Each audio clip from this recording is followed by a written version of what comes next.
To parenting, many parents wonder if they are making the right choices, right? Should you be more strict, more relaxed? How can you help your child grow into a confident and strong individual? And if that sounds like you are not alone. Today we are joined by an author who created Promise Pals, a book series designed to help kids build self-worth, faith, and emotional strength. And of course, we are just so now excited to hear more. Dorian, my sister, welcome to the show. This is a beautiful thing that you've started, and I'm so excited. We've got some of these beautiful books on display, which again, you've authored yourself.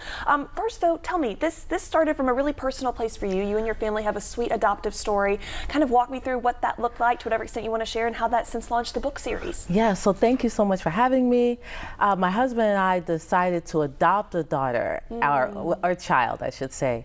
And as we went through the process and the training, we learned that children who are adoptees, not all, but they tend to feel a sense of rejection.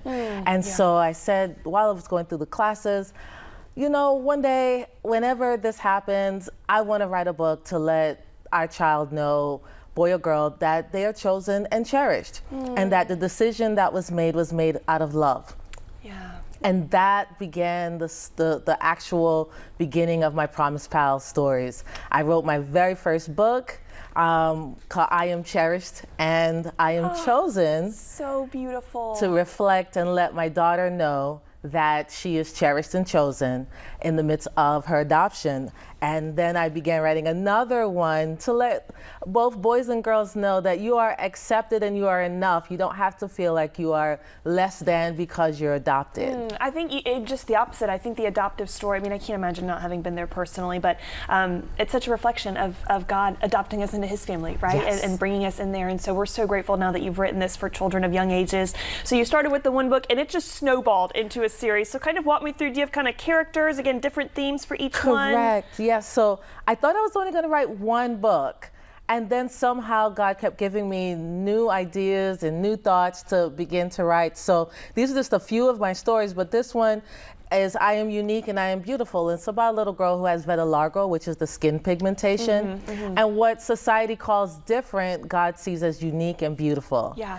And it teaches our children that if you are different, or if you have someone, know someone that's different, that it's not necessarily different, but unique and beautiful in God's eyes, and should be in ours as well. Yeah, so true. And it's a matter, again, just kind of your perspective, and not even just kind of how you view it, but truly coming to terms with reality, right? Like that, this is true. This isn't kind of some made up story to just make you feel better.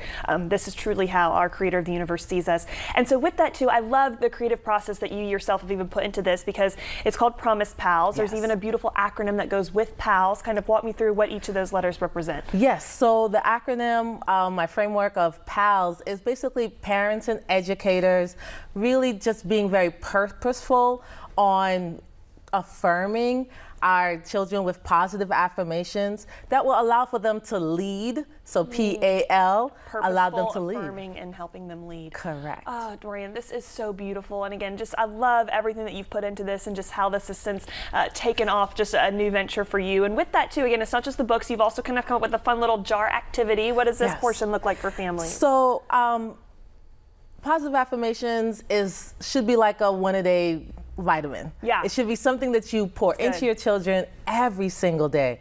And so you can start with a jar or use a old tissue box and decorate it.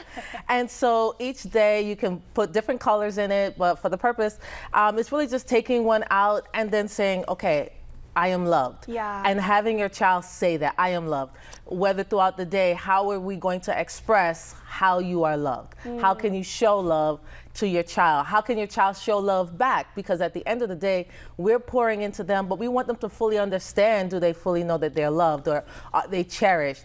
You can use positive quotes. You can use other things just to let them know that they are going to be growing up to be a part of society and make a major difference. And so they've got to have these positive affirmations to know that they are chosen and cherished, or that they can be empowered to be awesome leaders in this world.